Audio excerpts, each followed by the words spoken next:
Illuminati, all through your body. The blows like a 12-gauge shot. Feel me? And God said he should send his one begotten son to lead the wild into the ways. Follow me. Yo les postos, c'est Sacha, bienvenue dans cette nouvelle vidéo Mercato et actualité du football. Comme on vous l'a annoncé hier soir, un accord aurait été trouvé avec Liverpool et le Real Madrid pour Sadio Mané. Sadio Mané, le gros transfert du Mercato. Cela pourrait bien être le cas si on en croit les informations de la presse sénégalaise hier. En effet, il semblerait que le Real Madrid ait trouvé un accord avec Liverpool pour le transfert de l'attaquant sénégalais, auteur d'une grosse saison encore cette année avec Liverpool. Une information qui coïncide avec le fait que le Real Madrid est en train de préparer même une présentation au Santiago Bernabéu. Pour l'instant, rien n'a filtré quant au montant et la date du possible arrivée de Sadio Mané, mais apparemment un accord aurait été trouvé pour 125 millions d'euros plus 15 de bonus. Donc voilà, même la date de présentation aurait même été fixée pour l'été prochain. Donc c'est vraiment une bombe. Un accord aurait été trouvé. Donc voilà, Sadio Mané d'accord avec le Real Madrid. La presse vient de lâcher une véritable bombe. Attaquant de Liverpool, Sadio Mané aurait répondu favorablement à l'intérêt du Real Madrid, désireux de le recruter durant le mercato estival. Sadio Mané aurait déjà donné son accord à Zizou. De retour aux commandes du banc du Real Madrid depuis la saison dernière, Zinedine Zidane souhaite renouveler son effectif, notamment dans le secteur offensif, malgré l'arrivée d'Eden Hazard. Le coach madrilène souhaitait frapper un second coup sur le marché des transferts, en s'attaquant notamment à Sadio Mané, auteur d'une excellente saison avec Liverpool. L'international sénégalais est fortement apprécié par Zinedine Zidane qui souhaiterait l'avoir sous ses ordres, et l'entraîneur français était proche de boucler ce dossier. On révèle que Zizou serait finalement parvenu à convaincre Sadio Mané à rallier la capitale ibérique. L'attaquant des Reds, avant le début de la CAN, même la saison dernière, Coupe d'Afrique des Nations, avait déjà donné son accord pour un transfert au Real Madrid dès l'été dernier, mais deux obstacles ont finalement fait capoter l'opération. D'abord, le président Florentino Pérez n'était pas emballé par une arrivée du buteur de 27 ans. Ensuite, du côté de Liverpool, Jürgen Klopp n'entendait aucun cas se séparer de son joueur, dont le contrat expire en juin 2023, de quoi bloquer son transfert. Les Madrilènes auraient ainsi abandonné cette piste à l'époque, mais voilà, le mercato arrive cet été et le Real Madrid aurait trouvé un accord, parce que vous savez très bien que Kylian Mbappé c'est très très cher et qu'ils ne pourront pas le faire dès cet été et vont attendre quelques années pour pouvoir se consacrer à Kylian Mbappé. Mais dans un deuxième temps, l'objectif numéro 1 maintenant reste Sadio Mané. Et comme on vous l'a annoncé hier soir, un accord aurait été trouvé entre Liverpool, le Real Madrid et Sadio Mané pour un transfert de 125 millions d'euros plus 15 de bonus et un contrat de 5 ans, soit jusqu'en 2025.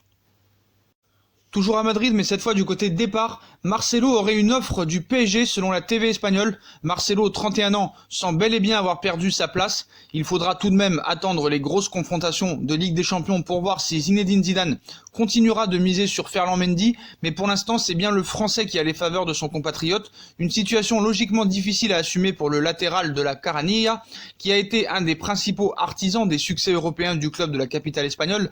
Et selon la chaîne de télévision espagnole Gol, le natif de Rio de Janeiro envisage déjà un départ en fin de saison, et ce n'est pas tout, puisque selon le même média, il aurait déjà une proposition du Paris Saint-Germain sur la table. Le tout sans vraiment donner plus de détails, à prendre avec des pincettes tout de même donc, mais l'hypothèse d'un départ semble très crédible, sachant qu'un joueur comme Sergio Reguilón, qui brille à Séville, qui est prêté par le Real Madrid, va aussi revenir de près. Donc voilà, Marcelo au PSG, même Neymar ferait le forcing pour le faire venir. Il aurait un accord avec le Paris Saint-Germain, donc à voir dans les prochains mois si ça se confirme. Et on passe à Leroy Sané sur les tablettes de la Juventus de Turin, de retour à l'entraînement avec Manchester City fin janvier. Leroy Sané, victime d'une rupture du ligament croisé antérieur du genou droit en août dernier, pourrait quitter l'Angleterre cet été d'après Calcio Mercato. L'ancien joueur de Schalke 04 sous contrat avec les Citizens jusqu'en juin 2021 serait sur les tablettes de la Juventus de Turin pour le prochain mercato estival. Ce serait une belle recrue pour la Juve. Cependant, le Bayern de Munich semble avoir une longueur d'avance sur ce dossier. On vous le rappelle l'été dernier, Leroy Sané devait signer au Bayern de Munich contre 125 millions d'euros. Seul problème, il s'est fait les ligaments croisés juste avant, antérieur du genou, et a dû annuler son départ. Donc le Bayern de Munich tient un accord de longue date. Et Leroy Sané, s'il y a un départ, ce serait bien au Bayern de Munich. Toujours à Manchester, mais cette fois à United, comme on vous l'avait annoncé hier, Paul Pogba aurait annoncé son départ à ses coéquipiers. Les jours passent et Paul Pogba se rapproche d'un départ inéluctable de Manchester United. Selon la presse anglaise, le milieu de terrain champion du monde 2018, sous contrat avec le club mancunien jusqu'en juin 2021, aurait signifié à ses coéquipiers qu'il allait bien quitter les Red Devils cet été. Le Real Madrid et la Juventus de Turin se seraient positionnés sur ce dossier, mais suivraient avec attention l'évolution de sa blessure à la cheville droite. Comme on sait, Paul Pogba sort un petit peu d'une saison blanche. Il va revenir à la compétition normalement dans les prochaines semaines. Mais voilà, il faudra voir les conditions du joueur et surtout le prix fixé par Manchester United cet été. Comme vous le savez, hier était l'anniversaire de Neymar qui a fêté ses 28 bougies en ce 5 février 2020. Et Neymar s'est confié sur le site de la FIFA en donnant une longue interview en parlant du futur du Paris Saint-Germain, de la saison en Ligue des Champions, de Messi, de Kylian Mbappé, de la Coupe du Monde, de la Copa América. Et on va vous lire en intégralité l'interview donnée de Neymar à la FIFA, voilà, où il dit que Messi est le meilleur, Mbappé est un phénomène. Donc on va vous lire toutes les questions et les réponses de Neymar. À l'âge de 13 ans, le talent de Neymar crève déjà l'écran. Le Real Madrid l'invite en Espagne et le traite comme un véritable VIP. Il rencontre David Beckham, Ronaldo et Zinedine Zidane. Il suit les marches en tribune de présidentielle aux côtés de Florentino Pérez. En tout, il passe 3 semaines dans la capitale, mais le Real est devancé par Santos qui lui propose une prime à la signature de 470 000 €, une somme inédite pour un joueur de cet âge et un salaire conséquent, et le prodige rejoint le centre de formation du club brésilien. Pelé, Romario, Robinho, eux sont certains, Neymar va devenir l'un des plus grands joueurs de la planète. Depuis, il s'applique chaque semaine à leur donner raison.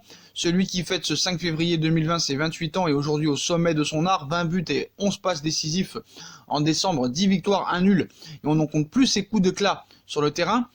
La FIFA a rencontré Neymar pour évoquer l'avenir du Brésil qui se prépare à entamer les qualifications pour la Coupe du Monde de la FIFA Qatar 2022, les chances du Paris Saint-Germain en Ligue des Champions, Kylian Mbappé, Lionel Messi et bien d'autres sujets. Donc première question, Neymar, vous vous étiez blessé à la veille de la Copa América, mais vous avez choisi d'assister à tous les matchs pour soutenir votre équipe.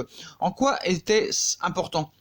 Neymar, j'ai souffert d'être forfait pour la Copa América. Après tout, je savais ce que j'allais traverser. Je suis resté au Brésil pendant ma convalescence et j'ai décidé de suivre mes coéquipiers, non plus en tant que joueur, mais en tant que supporter comme des millions de Brésiliens.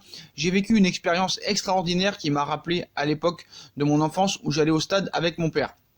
Le Brésil n'a encaissé que 2 défaites en 22 matchs depuis la Russie 2018.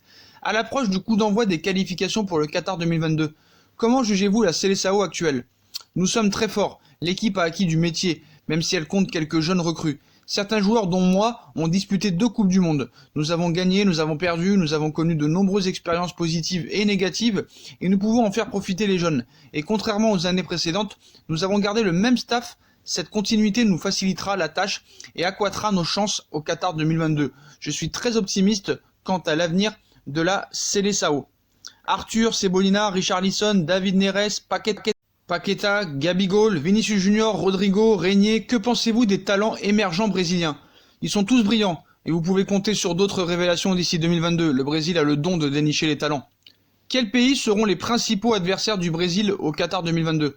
La France, la Belgique, l'Angleterre et l'Argentine. Lionel Messi a de nouveau décroché le Ballon d'Or et le The Best joueur de la FIFA en septembre et en décembre. Vous qui avez été son coéquipier, est-il l'un des plus grands joueurs de l'histoire? Jouer aux côtés de Léo a été un pur bonheur. Nous nous sommes liés d'amitié. De tous les footballeurs que j'ai vu évoluer, Messi est le meilleur. Vous vous êtes classé 3e de l'élection The Best FIFA joueur de la FIFA en 2015 et 2017. Gagner ce trophée et le Ballon d'Or un jour est-il encore un objectif? Comme je l'ai toujours dit, remporter le prix The Best et le Ballon d'Or n'est pas une obsession, mais je m'entraîne dur tous les jours pour me perfectionner. Je m'efforce sans cesse de progresser sur le plan individuel et collectif. Si je suis élu un jour, ce sera le résultat de mon travail. Votre coéquipier Kylian Mbappé pourrait être un concurrent. Comment le jugez-vous? Kylian est un phénomène. Il pourrait devenir l'un des plus grands footballeurs de l'histoire. Jouer avec lui est un immense honneur. Nous nous comprenons parfaitement sur et dehors du terrain. Je l'adore. L'équipe actuelle du Paris Saint-Germain est-elle la plus forte que vous ayez connue et pouvez-vous remporter la Ligue des Champions dès cette année? Je ne dirais pas la plus forte, mais l'atmosphère est différente. L'équipe a gagné en confiance, ce qui aide beaucoup au quotidien. Votre fils David est-il fan de football? Mon fils aime le sport et il aime jouer au foot avec ses amis, mais il n'est pas aussi passionné de beaux jeux que moi. Il est fan de Messi, Mbappé et Cristiano Ronaldo. Quand il joue aux jeux vidéo, ses attaquants sont Messi, Ronaldo et Mbappé. Quelques questions rapides pour conclure. Quels sont les 3 footballeurs que vous avez eu le plaisir à voir jouer? Ronaldinho, Robinho et Messi. En dehors du football, quels sont vos sportifs préférés? Les trois. Gabriel Medina, Stéphane Curry et LeBron James. Quels sont les meilleurs films ou programmes de télévision que vous ayez vus? J'adore les séries, j'en aime plusieurs, mais ma préférée est La Casa del Papel. Quel est votre plat préféré et si vous deviez préparer un repas pour des amis, que cuisineriez-vous? J'aime le riz, les haricots noirs, le bœuf et les frites. Je ne suis pas très doué en cuisine. Servirai un délicieux œuf au plat à mes invités. Voilà pour l'interview de Neymar, les postos. Donc voilà, il annonce beaucoup de choses. Voilà. Une interview où on n'apprend pas grand-chose, comme quoi Kylian Mbappé est un phénomène, Messi est le meilleur joueur avec lequel il est joué, il est fan de Ronaldinho, le Brésil a des ambitions, il a peur de la France. Donc voilà un petit peu tout ce qu'on va retenir de cette interview où on n'apprend pas grand-chose, qui a des ambitions avec le Paris Saint-Germain, voilà, qui veut toujours remporter le Ballon d'Or. Voilà, mais sinon, voilà l'interview de Neymar donnée à la FIFA pour son anniversaire. Pour finir sur Neymar, les dernières infos qu'on a sur sa lésion chondrocostale, Simès, un médecin qui est souvent vu à la télé, a dit que ce serait plus prudent de le préserver dimanche contre Lyon, et c'est ce qui se dit dans les internes du club, voilà, que Neymar devrait être préservé pour Lyon dimanche soir pour ce choc de Ligue 1, et aussi en parlant et en finissant sur le cas Neymar, il ne devrait pas être convoqué, et il ne sera pas du tout convoqué par la commission de discipline suite à son altercation avec l'arbitre à la mi-temps, où ça a été vraiment chaud à la mi-temps, voilà, comme quoi il y avait des échanges entre lui et le quatrième arbitre, mais voilà, Neymar ne sera pas convoqué par la Ligue et par la commission de discipline. Et le match contre Lyon, Rudy Garcia a peur de prendre une fessée face au Paris Saint-Germain. La prestation des Lyonnais face à Amiens 0-0 n'est pas sans inquiéter Rudy Garcia, alors que se profile un déplacement périlleux au Parc des Princes. L'Olympique Lyonnais en a été quitte pour une nouvelle désillusion mercredi. 3 jours après leur défaite face à Nice 2-1, les Gaunes n'ont pu faire mieux qu'un triste match nul face à Amiens 0-0. Une contre-performance forcément préjudiciable dans la course à l'Europe. Lyon, toujours 6e, accusant notamment 7 points de retard sur la 3e place, et la situation comptable des Lyonnais risque de ne pas s'arranger ce week-end. Les hommes de Rudy Garcia ont en effet un rendez-vous au Parc des Princes dimanche soir. L'ancien milieu de terrain n'a d'ailleurs pas caché son inquiétude à l'idée d'aller défier l'ogre parisien. La faute aux trop nombreux ballons perdus par ces joueurs qui pourraient faire le bonheur des attaquants du PSG. Il cite « On a surtout manqué de simplicité, pourquoi faire simple quand on peut faire compliqué? Il y a des choses simples à faire mais on choisit toujours quelque chose d'irréalisable dans les transmissions », a ainsi regretté le technicien lyonnais. Et dimanche, on va au parc, si on perd des ballons comme aujourd'hui, parce qu'on cherche à faire trop compliqué et qu'on a du déchet, si on a du déchet à Paris, on va se faire corriger.